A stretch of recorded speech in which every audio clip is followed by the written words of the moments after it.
2,000 years ago, on the eastern side of the Mediterranean Sea, a teacher named Jesus of Nazareth went up onto a hillside and addressed a large crowd.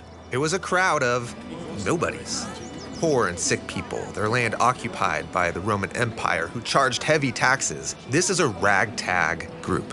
And while they don't look like much, Jesus claimed that something surprising was starting with them. So he opened his mouth and said, "Blessed are the poor in spirit, for theirs is the kingdom of the skies." The kingdom of the skies? What does that mean? Well, Jesus uses this phrase to talk about a new kind of reality. From our perspective, we see a world of violence and corruption where might makes right. But for Jesus, there is a realm where generosity reigns, where there's justice and peace. It's a world where love is the final word. And that reality might as well be up in the skies. It's beyond us. Exactly. It's God's heavenly reality, which might seem far off. But Jesus was claiming that heaven was coming to earth, right here and now, beginning with these people. That's unexpected. And so is what he says next. Blessed are those who grieve, for they will be comforted. So this group that's at the bottom of society, they know all about loss and grief. But Jesus said something's coming that's going to turn sorrow into joy. And then he said, "Blessed are the unimportant, for they will inherit the land." And these people are not powerful or important, but just wait, Jesus says, because one day it will be you all who are ruling the world. You know, it kind of sounds like Jesus is trying to start a revolution. Well, kind of, but it's not a revolution for those who are hungry for power or influence. This is a movement of people who are going to serve because they long for healthy relationships between people and communities and nations. Yeah, as Jesus puts it next. Blessed are those who hunger and thirst for righteousness, for they will be satisfied. Blessed are the merciful, for they will be shown mercy. Just imagine it.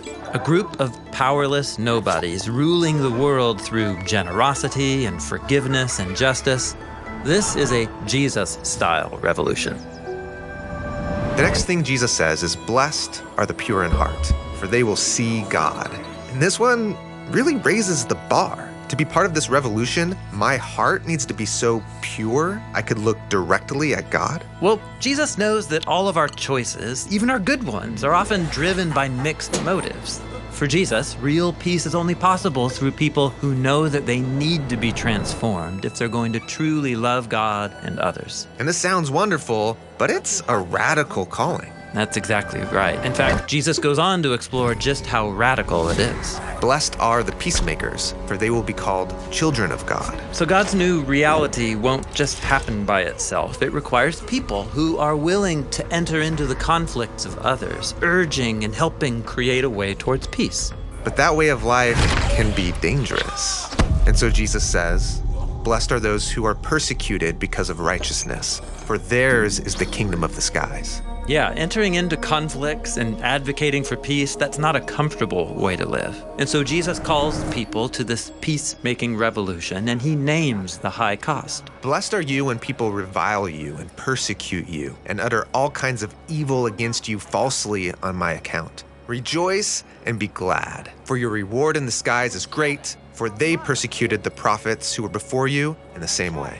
What does that mean, the prophets before you? Well, Jesus and this whole crowd are Israelites. And in their Hebrew scriptures, God promised that it would be through Israel that his kingdom would be restored over all the world. But as the story goes, Israel becomes as corrupt and violent as everyone else, and they end up enslaved to oppressive nations. But Israel's prophets stood up to these kingdoms and criticized their corruption. They said that one day God's heavenly kingdom would break in, starting with a small group of Israelites who would be willing to surrender everything over to God. So Jesus wants this crowd to see that they're part of that legacy. Yes, and that's why Jesus concludes this first block of teaching with 3 images from their scriptures. The first is, "You are the salt of the land." Salt is a mineral that preserves food for a long time. And in the Bible, salt is used as a symbol of God's long-lasting covenant with Israel. Jesus is saying that he and this ragtag group are the launch party of God's long-lasting ancient promises to renew the world. And then Jesus says, You are the lights of the world, and a city on a hill cannot be hidden. He's referring to the biblical image of God's light, his presence shining out from its dwelling place in the temple in Jerusalem, which was a city on a hill.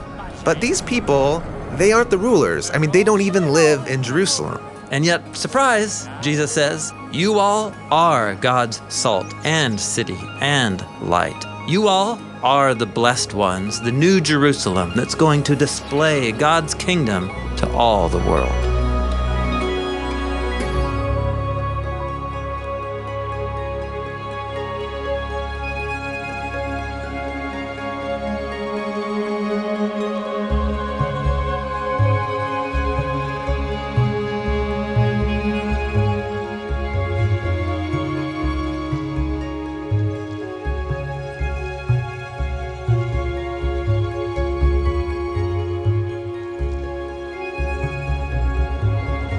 Now, how can a group of nobodies who follow Jesus become the beginning of a whole new world?